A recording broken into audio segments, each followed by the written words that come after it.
성탄절에 올해는 새벽송을 돌지 않는 게 좋겠다 그랬습니다. 왜냐하면 새벽송이라는 게 요새는 아파트고 다 잠자는데 아무리 캐롤이라고 하더라도 밤 1시에 찬송하고 2시에 찬송하고 하면 이웃에 피해를 줄 수 있고 그렇기 때문에 새벽송은 돌지 말고, 보통 새벽송을 돌 때에 선물을 주고 하면 그 선물을 모아가지고 교회, 학교, 그리고 사회복지기관 이런 데 이제 썼습니다.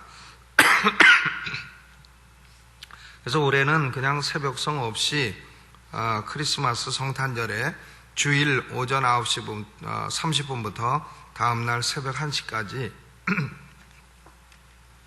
본당 마당에서 그 선물을 접수하도록 하겠습니다. 선물의 내용은 보통 카라멜이나 사탕이나 초콜릿이나 초코파이나 OS 이런 것들을 갖다가 주시면은 교회, 학교에서 쓰겠고 또 사회복지기관에서도 쓰겠고 이렇게 하겠습니다. 구역별로 모아서 접수해 주시면은 다 이런 데 쓰도록 하겠습니다. 강홍주 전사님에게 문의를 해 주시기 바랍니다. 교구기도회가 21일 목요일에 있겠습니다. 이번 주에는 3교구가 해당이 되겠고요. 목요일 오전 10시 반에 교회에서 출발을 하겠습니다. 여전도 원래회가 12월 22일 금요일 오전 10시 반에 본당 대예배실에서 있습니다. 여전도 회원들은 한 분도 빠짐없이 참석해 주시기 바랍니다. 그리고 TNR 카페 오픈 4주년 기념 크리스마스 음악회가 이번 금요일 오후 7시에 있습니다. 카페에서 출연진이 많습니다. 카페 자원봉사자 일동, 하성남 집사님, 김한나, 구혜민 뚜엣, 오카리나 연주팀 등등 여러 가수들이, 세계적인 명가수들이 출연하게 됩니다. 간단한 다과와 선물도 준비가 되었다 합니다. 많이 오셔서 함께 성탄의 기쁨을 나눠주시면 감사하겠습니다. 오늘 히브리서 11장 5절로 6절 말씀을 중심으로 해서 하나님을 기쁘시게 하는 것이라 하는 제목으로 말씀을 나누겠습니다. 우리가 빌 클린턴 대통령을 평가하는 사람들을 보게 되면 빌 클린턴 대통령의 특징이 뭐냐면 누구든지 클린턴 대통령은 내 편이라 이렇게 생각하게 만든다는 겁니다. 그러니까 예를 들어서 전쟁을 반대하는 사람이 가서 전쟁을 반대합니다. 그러면 클린턴 대통령은 나도 반대합니다 이렇게 말한다는 거예요. 또 전쟁을 찬성하는 사람이 클린턴 대통령한테 가서 전쟁을 찬성합니다. 그러면 나도 찬성합니다 이렇게 말한다는 거예요. 그래서 이 사람한테는 이 사람 좋게 하고 저 사람한테는 저 사람 좋게 하고 everybody happy, 아주 모든 사람을 다 행복하게 해준다는 겁니다. 이게 이제 클린턴 대통령의 특징인데, 그러다 보니까 루윈스키도 행복하게 해주고 자꾸 이러다가 이제 말썽이 생기지 않았습니까? 그러니까 이 클린턴 대통령을 평가하는 사람들은 빌 클린턴, 이를 평가하는 사람들은 그는 man pleaser라, 즉 사람을 기쁘게 하는 자라. 누구든지 만나면 그 사람만 만나면 기쁘다는데요. 그러니까 왜냐하면 다 자기 생각하고 동조를 해주니까 그러니까 모든 사람 만나면 다 기쁘대요. 그러다 보니까 이 편 만나도 기쁘게 하고 저 편 만나도 기쁘게 하고 everybody happy, 이 의견 가진 사람한테도 암요 그럼요 지당한 말씀입니다. 저 의견 가진 사람한테도 암요 그럼요 지당한 말씀입니다. 이렇게 하니까 그를 가리켜 man pleaser, 인간을 기쁘게 하는 자라 이렇게 부르지 않습니까? 그런 기술이 어떤 분은 정치가의 고도의 기술이다, 정치 구단의 기술이다 이렇게 말을 한다는 겁니다. 그런데 오늘 본문에는 하나님께서는 우리 성도들은 그렇게 make everybody happy, 모든 사람을 행복하게 만드는 자가 돼서는 안 된다고 말하는 겁니다. 하나님께서는 우리 성도들은 사람을 기쁘게 하는 것보다는 훨씬 더 중요한 사명이 있다는 겁니다. 그건 뭐냐면 하나님을 기쁘시게 하는 자가 되어야 된다. 우리 성도의 본분, 직책, 직업은 하나님을 기쁘시게 하는 것이다. God pleaser, 하나님을 기쁘시게 하는 자가 되어야 된다 하는 것입니다. 하나님과 사람을 볼 때에 어떤 사람은 사람도 불쾌하게 하고 하나님도 불쾌하게 합니다. 이건 가장 나쁜 겁니다. 또 어떤 사람은 사람은 유쾌한데 하나님은 불쾌해 하십니다. 이것도 좋은 게 아닙니다. 사람을 유쾌하게 하느라고 하나님을 불쾌하게 했다. 이것은 좋은 게 아니에요. 그런데 사람은 불쾌해도 하나님은 유쾌하시다. 그럼 우리는 그걸 따라야 됩니다. 물론 가장 좋은 것은 사람도 유쾌하고 하나님도 유쾌하시다.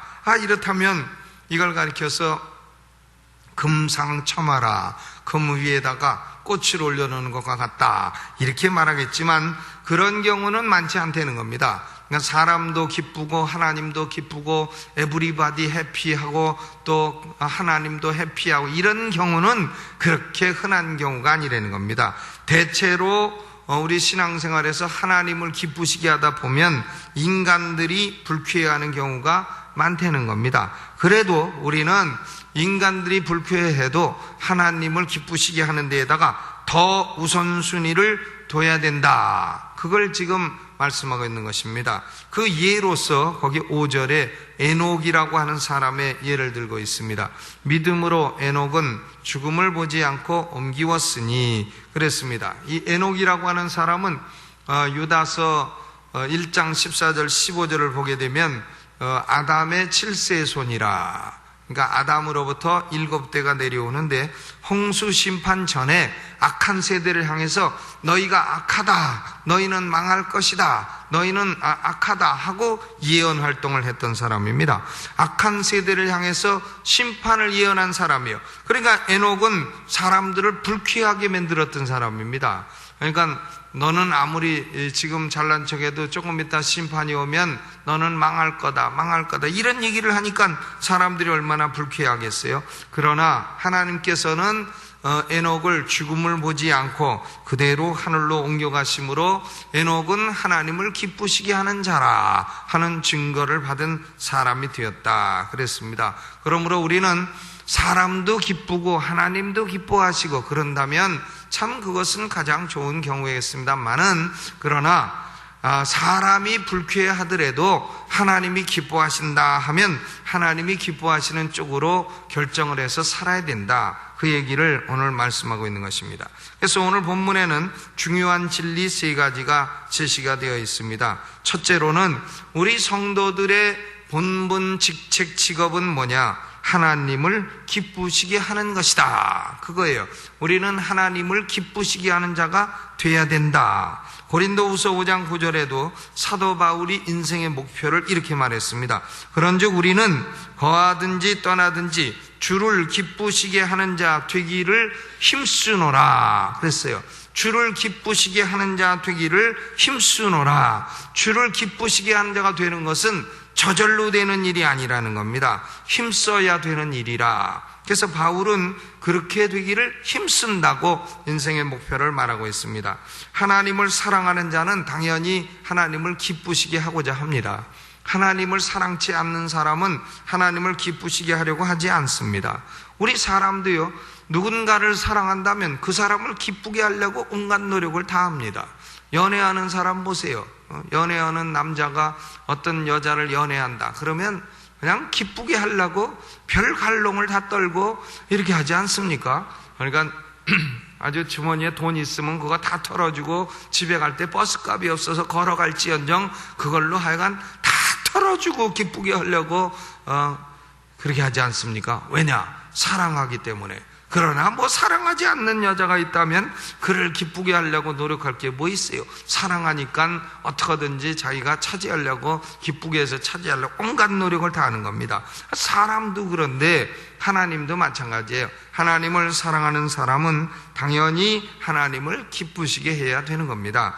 마가복음 12장 30절에 예수님이 크고 첫째 가는 계명이 뭐냐 할 때에 내 마음을 다하고 목숨을 다하고 뜻을 다하고 힘을 다하여 주 너의 하나님을 사랑하라 이렇게 말씀하시죠. 이것이 가장 크고 첫째 가는 계명이다. 그러면 하나님을 사랑하는 것이 크고 첫째 가는 계명이라 한다면 하나님을 기쁘시게 하는 것은 오토매틱, 자동적으로 크고 첫째가는 인간의 본분이 되는 것입니다. 그런데 하나님을 기쁘시게 하는 것이 단지 외형적으로 아첨하는 것으로 하나님을 기쁘시게 할 수 있겠느냐? 안 됩니다. 하나님을 기쁘시게 하는 것은 마음으로부터 하나님을 기쁘시게 하려고 해야 됩니다. 하나님은 우리 마음으로부터 기쁘시게 하려는 동기를 받으시지 겉으로 기쁘게 하려고 하는 외식을 받아들이는 하나님이 아닙니다. 마가복음 7장 6절에 예수님께서 이사야서의 예언을 인용해서 탄식을 하십니다.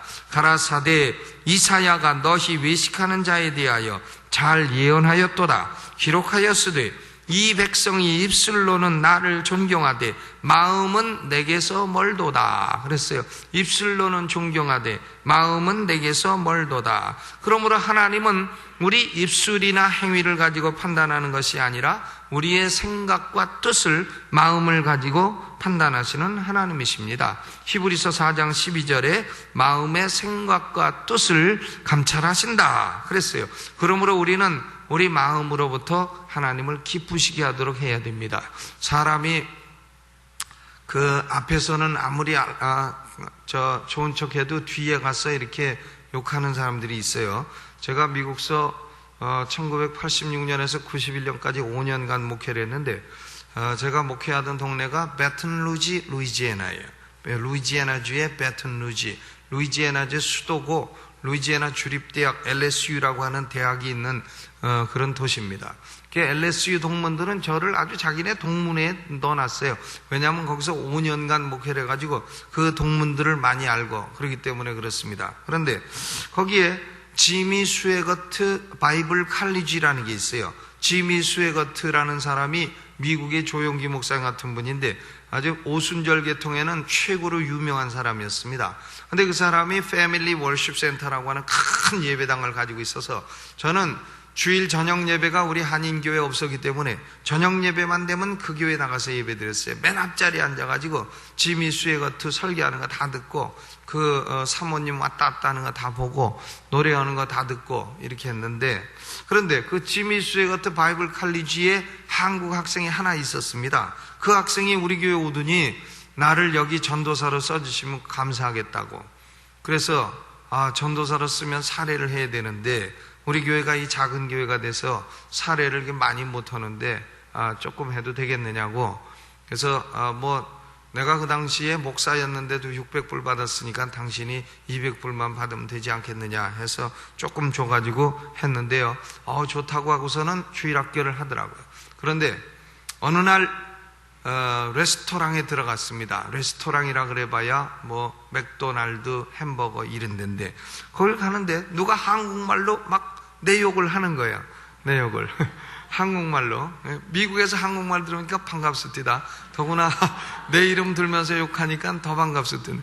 가만히 보니까 그 전도사가 그 이유도 없이 막 내 욕을 하고 있더라니까요. 그래서 참 앞에서는 도와달라, 참 한다 해도 뒤에 가면 사람들이 저 짓을 하는구나 하고 제가 알고 참 고약하게 생각했던 적이 있습니다.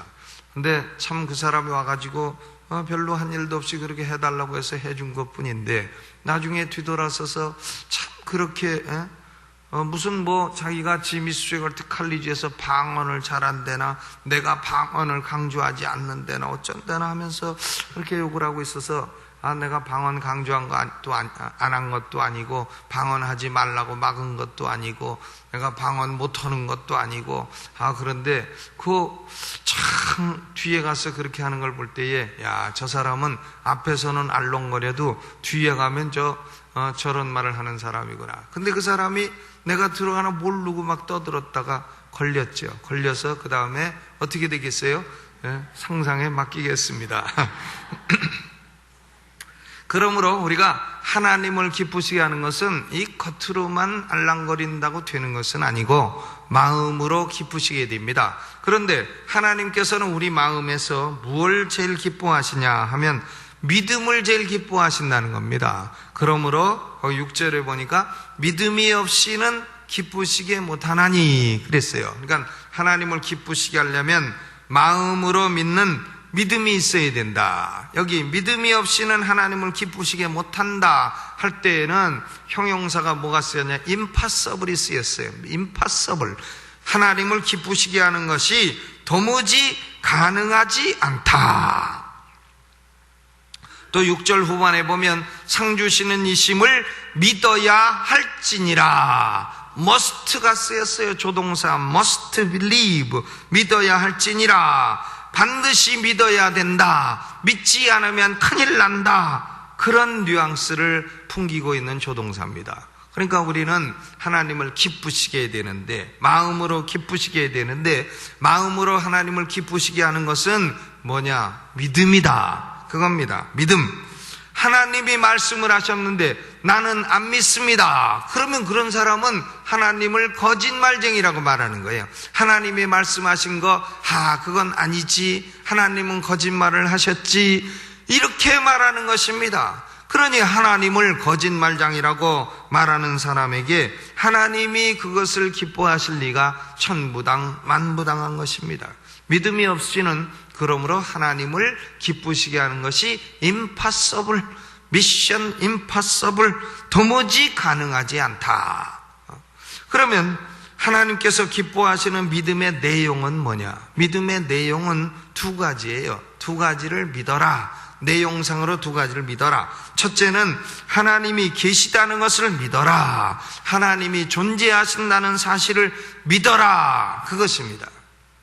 여러분, 이 히브리서라고 하는 것은 원래 유대인 성도들이 핍박을 당하는 위기에서 핍박 가운데도 믿음을 버리지 말라고 쓴 것이에요. 그러니까 유대인 성도들을 대상으로 해서 우선적으로 기록된 것이 히브리서입니다.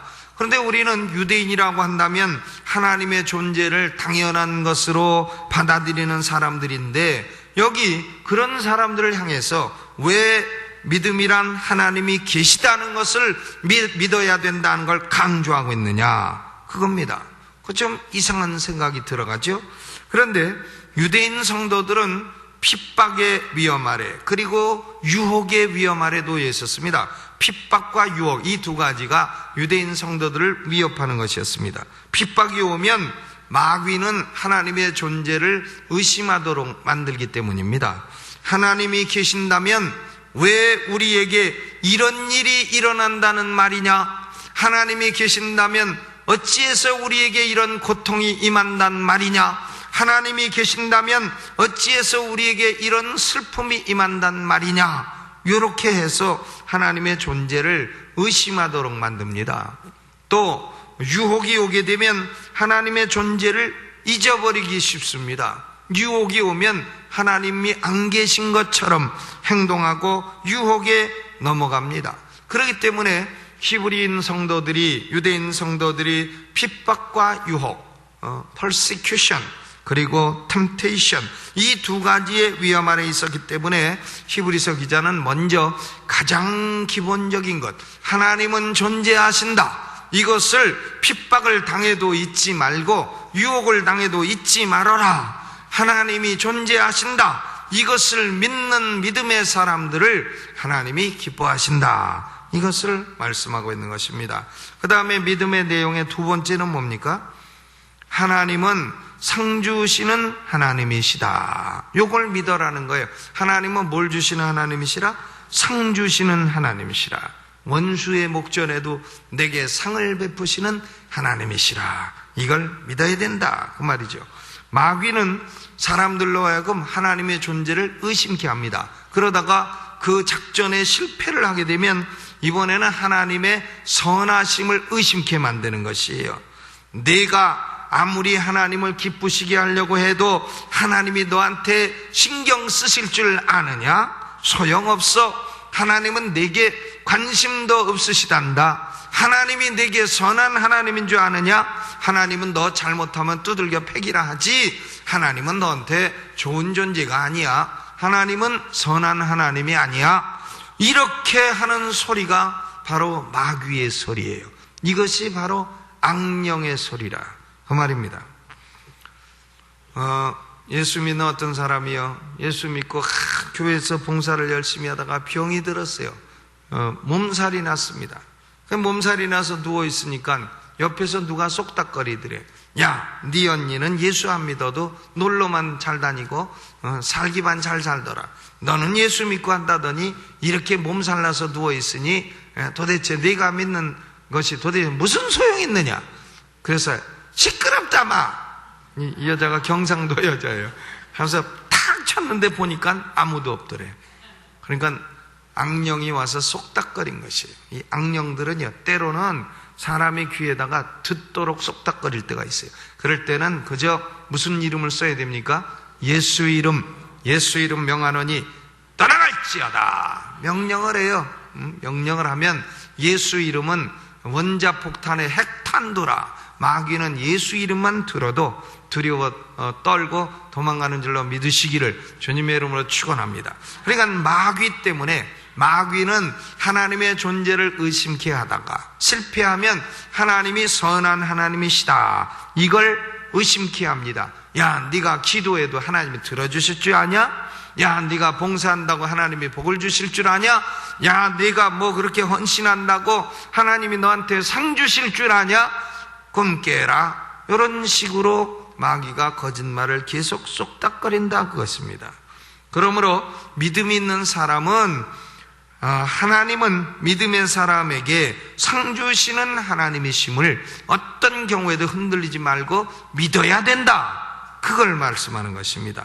욥의 경우를 한번 생각해 보세요. 욥이라고 하는 사람이 얼마나 믿음의 사람이에요? 욥은 참 제사를 지내고 잔치를 해도 아이들이 죄를 지었을까봐 잔치 다음날 또 제사를 지내고 번제를 드리고 이런 믿음의 사람인데, 기도도 하고 헌신도 하고 하나님을 사랑했음에도 불구하고 욥에게는 상은커녕 큰 환난이 닥쳤습니다. 10 자녀가 다 죽었습니다. 재산도 다 없어졌습니다. 몸도 병들었습니다. 문둥병 같은 것이 비슷한 것이 들어서 가려워서 득득 긁다가 안 되니까 결국은 밖에 나가서 재 가운데 앉아서 기와장으로 자기 몸을 긁는 비참한 신세가 되었습니다. 그럼에도 불구하고 욥은 버리지 않는 믿음이 있어요. 그건 뭐냐? 하나님은 상 주시는 하나님이시다. 내가 믿음으로 비록 살다가 고난 환난을 당해도 하나님은 궁극적으로 상 주시는 하나님이시다, 이걸 욥이 믿은 겁니다. 그래서 욥기 23장 10절에 나의 가는 길을 오직 그가 아시나니 그가 나를 단련하신 후에는 내가 정금같이 나오리라. 나를 단련하신 후에는 내가 정금같이 되리라. 금이라고 하는 것이 그 처음부터 정금 아닙니다. 온갖 잡것이 다 섞여 있어요. 그런데 그걸 불로 연단을 하면 잡것이 다 빠지고 나중에는 24K, 그게 딱 나오게 된다. 정금이 나오게 된다, 그거죠. 그러니까 욥은 자기의 모든 환난이 결국은 자기에게서 찌꺼기를 제하는 정화 과정이다, 이렇게 믿고 나중에 결국 자기는 24K 순도 24의 정금 순금이 되어 하나님께 나가리라, 이런 믿음을 갖고 있었다, 그것입니다. 결국은 욥은 축복을 2배나 받고 욥의 믿음은 정금 같은 믿음이 된 것입니다. 제가 신학교 교수할 때도 보면요, 학부 1학년 들어오면 부흥사야, 전부 다. 학부 1학년 때.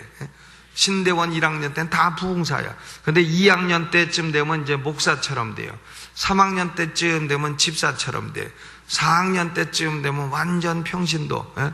이제 졸업할 때쯤 되면 평신도가 나보다 낫구나, 이걸 딱 깨닫고 졸업을 하게 되는 겁니다. 그러면 학교 오래 다닐수록 믿음 떨어지네, 이런 소리를 하는데 그게 믿음 떨어지는 게 아닙니다. 아니고 자신의 본질을 정확히 아는 것이죠. 점점 본질을 정확히 알아가는 겁니다.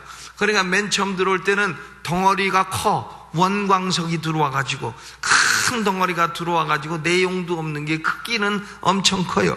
그러나 공부를 하고 학년을 거듭할수록 나는 부족한 존재로다, 나는 모자란 존재로다, 시간이 지날수록 나의 믿음은 참으로 부족한 것이로다, 이것을 깨닫고 점점 이제 줄어듭니다. 불순물이 떨어져. 그러면 점점 정금이 되는 겁니다. 그래서 참 졸업하고 이제 전도사 되면 그때는 이제 더 고생하고 그리고 목사 되면 이제 더 더 부족하다는 것을 깨닫고 아이고 하나님 정말 부족합니다, 이것을 느끼게 되는 것입니다. 하나님의 상급은 반드시 현세에만 있는 것이 아닙니다. 물론 하나님은 현세에도 상을 주십니다. 그러나 믿음의 사람들은 현세의 상급보다는 내세의 상급을 더 중요하게 여겼습니다. 아벨이라고 하는 사람은 4절에 나와 있는데 아벨도 자기 친형 가인에게 죽었습니다. 일찍 죽었어요. 가인이 시기하고 미워해서 죽었습니다. 그러니 아벨이란 사람이 현세에 무슨 상을 받겠어요? 내세에 그는 상을 받은 줄로 믿습니다. 우리가 모세를 봐도 히브리서 11장 26절에 그리스도를 위하여 받는 능력을 애굽의 모든 보화보다 더 큰 재물로 여겼으니 이는 상 주심을 바라봄이라 그랬습니다. 현세에는 능력이 있더라도 내세에는 하나님의 상급이 있다, 이걸 모세도 믿은 겁니다. 에녹이라는 사람은 몇 살에 죽었을까요? 에녹은 365살에 죽었어요. 365살에 죽었는데 아이고 참 오래 살으셨네 이렇게 생각하겠지만 그 당시는 오래 사는 게 아니에요. 그 당시는 아주 유년주일학교 때 죽은 거 한 가지입니다. 왜냐하면 그의 아버지는 야렛이라고 하는데 962세에 죽었고 그의 아들 무두셀라는 969세에 죽었어요. 969세. 그러니까 이 에녹이 365세를 살았다. 이것은 다른 사람의 수명의 3분의 1밖에 못 산 거예요. 일찍 살다가 하나님하고 동행하고 막 살다가 보니까 하나님이 너는 그냥 올라와라 이래가지고 그냥 살다가 가다 보니까 천국을 가버린 거예요. 죽지도 않고 그냥 그대로 천국에 올라간 것입니다. 어떤 분은 에녹이라는 사람은 죽지 않고 천국 갔으니 우리하고 같은 몸을 갖지 않겠느냐 이렇게 생각하겠지만 사실 그것은 과학적으로 맞지를 않죠. 사람이 천국으로 올라가다 보면 한 100m, 200m 그냥 올라가겠지만 한 1km쯤 올라가면 산소 부족이 오고 2km 쪽을 올라가면 더 부족하고 그래서 대기권을 벗어나면 숨 못 쉬고 그래서 이 육신의 생명이 천국에 합당한 생명으로 바뀌어서 올라갔을 것이 틀림없습니다. 지금 이 몸 갖고 올라간 것이 아닌 것은 틀림이 없어요. 그냥 조금만 생물학적으로 생각을 해봐도 그렇죠. 에녹은 그러나 어찌하든 죽음을 보지 아니하고 어린 나이에 365살에 천국으로 그대로 이끌려갔습니다. 그의 상급도 역시 하늘에 있습니다. 그러므로 하나님이 기뻐하시는 믿음의 내용은 두 가지요. 뭐하고 뭐라고요? 첫째는 하나님이 살아계시다. 또 하나는 하나님은 상 주시는 하나님이시다. 그러면 믿음을 가진 사람은 오늘 본문에 볼 때에 두 가지 행동을 해야 됩니다. 두 가지 행동이 나타나 있어요. 두 가지 행동은 뭡니까? 첫째로는 하나님께 나아가라. 하나님께 나아가라. 하나님께 가까이 가라. 이거죠. 이 히브리서는 특별히 하나님께 가까이 나아가는 것이 중요한 걸 강조하고 있습니다. 히브리서 4장 16절에도 그러므로 우리가 긍휼하심을 받고 때를 따라 돕는 은혜를 얻기 위하여 은혜의 보좌 앞에 담대히 나아갈 것이니라. 나아가라. 또 히브리서 7장 25절에 예수님은 자기를 힘입어 하나님께 나아가는 자들을 온전히 구원할 수 있으니 이는 그가 항상 살아서 저희를 위하여 간구하심이라. 하나님께 나아가는 자들을 온전히 구원할 수 있다. 히브리서 10장 22절에도 우리가 마음의 뿌림을 받아 양심의 악을 깨닫고 몸을 맑은 물로 씻었으니 참 마음과 온전한 믿음으로 하나님께 나아가자. 하나님께 나아가자는 말이 히브리서에 많이 나와 있습니다. 하나님께 나아간다는 것은 draw near to God. 하나님께 가까이 가는 거예요. 접근해 가는 겁니다. approach to God. 하나님께 가까이 가는 거예요. 야고보서 4장 8절에도 하나님을 가까이 하라. 그리하면 너희를 가까이 하시리라. 그랬습니다. 그러므로 하나님을 기쁘시게 하는 믿음을 가진 사람은 어떤 행동을 해야 되느냐? 하나님께 가까이 가야 되는 거예요. 기도로, 말씀으로, 심령으로 하나님을 멀리하는 것은 불신이요 하나님을 가까이 하는 것은 믿음이라. 하나님을 날마다 가까이 하시기를 주님의 이름으로 축원합니다. 하나님하고 멀어지면요, 벌써 이 마음이 쓸쓸하고 벌써 세상에 허무감이 들어오게 되는 거예요, 사람 마음에. 하나님하고 멀어져 가지고 가면은 어디 갈 데 있습니까? 하나님한테 원망해가지고 하나님 그럴 수 있습니까? 나 교회 안 나옵니다. 이래서 가봐요. 어딜 가나? 갈 데 있나? 갈 데 있으면 저한테 좀 가르쳐 주세요. 저도 좀 가보게. 어딜 갑니까? 세상 갑니까? 술집에 갑니까? 술집에 가면 무슨 위로가 있습니까? 술집 가면 남는 것은 빚과 그리고 건강 해치는 것과 그런 것만 남아있지. 술집 사람들은 오실 땐 단골손님, 안 오실 땐 아니라고 해가지고 오시면은 반가워하지만 돈 떨어지면 돈 없으면 집에 가서 빈대떡이나 부쳐 먹지 왜 안 내냐고 내쫓는 게 세상의 인심 아닙니까? 거기서 무슨 술 먹으면서 사귄 친구가 무슨 진실한 친구 있습니까? 그러니까 갈 데가 없어요. 우리는 결국은 하나님께 가까이 가는 게 살 길이에요. 믿음 있는 사람은 하나님께 가까이 가라. 그런데 하나님을 가까이 가려다 보면 방해꾼들이 많습니다. 얼마나 방해꾼이 많아요.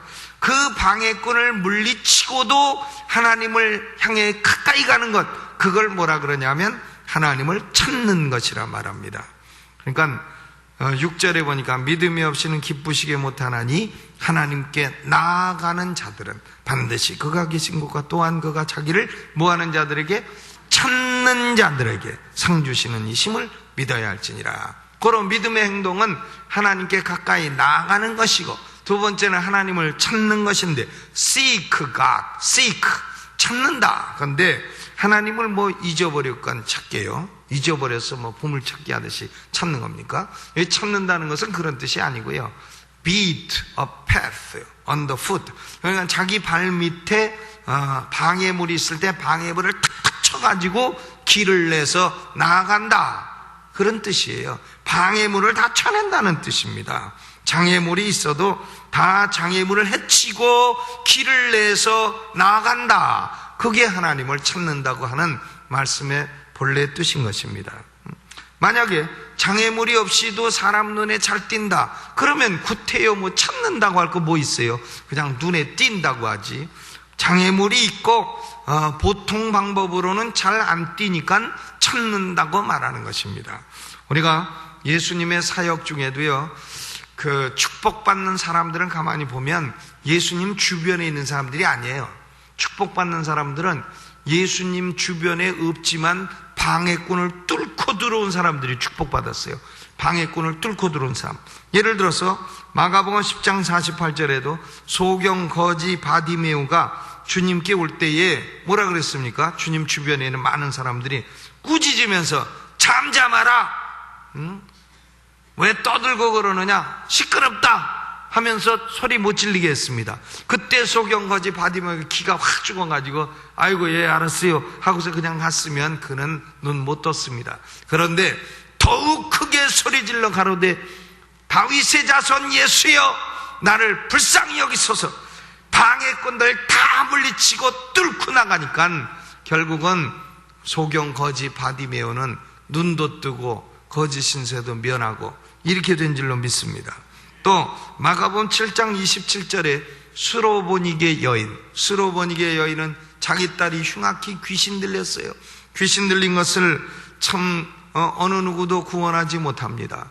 무당이 와서 구태도 안 됩니다. 그러니까 예수님께 나아간 거예요. 그러니까 예수님이 수로보니게 여인을 자녀의 떡을 취하여 개들에게 주는 것이 마땅치 아니하다. 이 여인을 개 취급을 합니다. 그럼에도 불구하고 수로보니게 여인은 개 취급을 당하는 방해를 뚫고 나가는 거예요. 주여 옳습니다. 그러나 자녀가 먹다 남으면 건 음식 떨어지면 개한테도 주지 않습니까? 개한테도 좀 주시옵소서. 그러니까 내 믿음이 크도다 하면서 그 딸 귀신 들린 딸은 귀신에게서 그 즉시로 해방되는 은혜를 받게 된 줄로 믿습니다.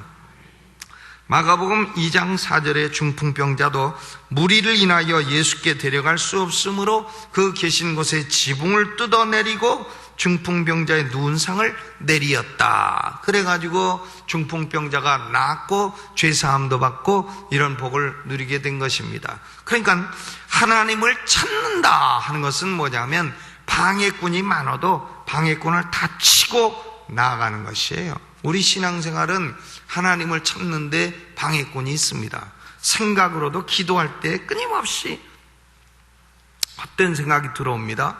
또 마귀의 소리도 들려옵니다. 또 잡생각도 납니다. 그리고 또 사람이 또 방해하기도 합니다. 예배 가려고 그러면 아이고 예배 가지 말고 한잔 혀. 놀러가. 환경의 영향도 또 있습니다. 기도하려고 그러면 옆집에서 싸워가지고 시끄러워가지고 승질나고 기도 못하게 하고. 우리 아파트는 그 윗집 애들은 밤 1시도 안 자고 2시도 안 자요. 그냥 꽁꽝거리고 그냥 아무리 얘기해도 소용없어요. 왜냐? 애를 어떻게 하느냐고 그러는데 뭐 내가 생각해도 어떡하겠어요. 애 뛰는데. 참 그 집에는 좀 한 10시만 되면 자야지. 2시에도 떠들어. 그래서 제가 자다가 도저히 못 견뎌서 딴방 가서 잡니다. 어떡하나 꿍꿍거리는지. 아주 그냥 6.25 전쟁을 치러. 그래도 그 방해를 물리치고 자고 그 다음에 새벽 예배에 나와야지. 그 방해 승질 난다고 잠 안 자고 그리고 새벽 예배 안 나오고 그 애 때문에 못 나왔습니다. 이러면 주님이 야, 그 애 때문에 네가 못 나오냐? 이러실 거 아니겠어요? 그러니까 우리는 모두 방해를 물리치고 나가는 게 믿음입니다. 우리 신앙생활에 방해꾼이 많아요. 그런 물리치고 나아가고 하나님을 찾는 믿음에 하나님이 상을 주시는 줄로 믿으시기를 주님의 이름으로 축원합니다. 그러므로 오늘 본문의 말씀은 우리 사람 성도들의 본분은 하나님을 기쁘시게 하는 거다. 그게 아주 본분직책이다. 믿음만 하나님을 기쁘시게 한다 하는 거고, 두 번째는 믿음의 내용은 뭐라 그랬어요? 하나님이 살아계신다 하는 것과 하나님은 상 주시는 하나님이시다. 이걸 믿고, 믿음의 두 행동은 뭐라 했습니까? 하나님께 가까이 나아가자. 방해가 있어도 물리치고 하나님을 찾자. 그러면 하나님은 우리에게 상을 주실 줄로 믿습니다. 오늘 이 저녁에 나온 성도 여러분에게 하나님이 큰 상을 베풀어 주시기를 주님의 이름으로 축원합니다. 오늘 찬송 부르면서 준비하신 예물 있으시면 예물 드리시 바랍니다. 복음성